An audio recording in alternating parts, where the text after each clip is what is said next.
Paddle shaped like ginkgo leaves. He took it as a sign.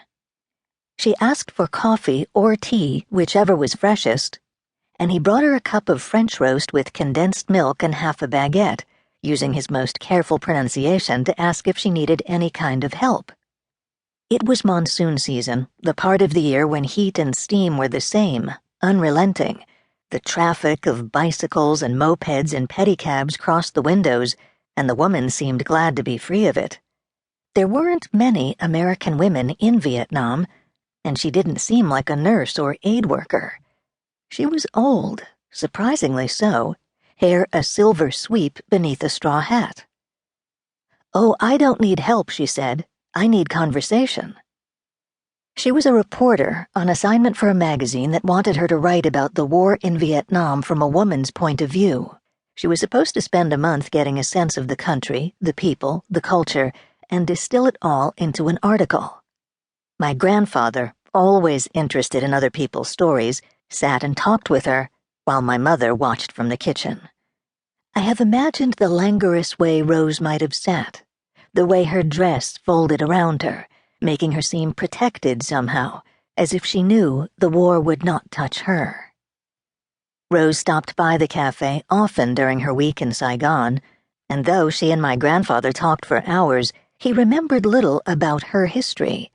If Rose revealed her full name, if she spoke about her own mother and father, or anything about the roots of her family, he didn't remember.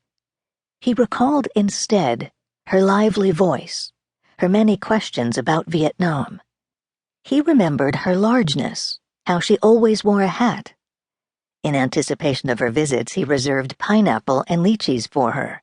He offered her delicacies usually eaten on holidays: sticky rice buns stuffed with sweet sausage, candied ginger snacks, curls of dried coconut. She ate them heartily. He gave her advice about lodgings in Dalat and Hue, and whenever she bade farewell, he helped her cross the street. One day, when Rose complained of a cramp in her leg, he had my mother run out to fetch some balm that Rose later said cured her instantly. "You are lovely," my mother remembered Rose saying. "The loveliest little family." 10 years later, when my mother and grandfather fled Saigon for America, one of the few things they took with them was a small gold pin engraved with a picture of a house that had belonged to Rose. She had dropped it, perhaps, forgotten it, left it sitting on the table where a plate would be. They had kept the pin safe, but Rose never came back. When I was growing up, my grandfather liked to tell these stories about Rose. Once in a while, my mother joined in too. "That big white lady with a purse and a notebook," she would say, "all by herself, in Saigon, in a war." Her voice would take on a kind of tenderness, wonder, that I rarely heard otherwise.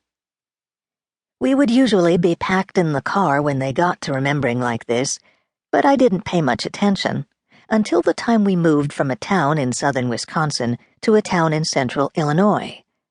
I was 8 years old and book crazy, could read for stretches in the car without getting sick, while my brother Sam listened to the same music on his Discman over and over. Even then, at age 9, he had the ability to close himself down to everyone around him.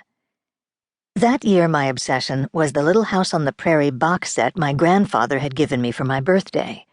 As we drove toward our new town, I imagined every farm we passed was Laura Ingalls Wilder's, and that I could see her, calico-bonneted, walking in wheat. I'd been following her book to book from childhood to adulthood, when one Christmas, her new fiancé, Almanzo, gave her a present.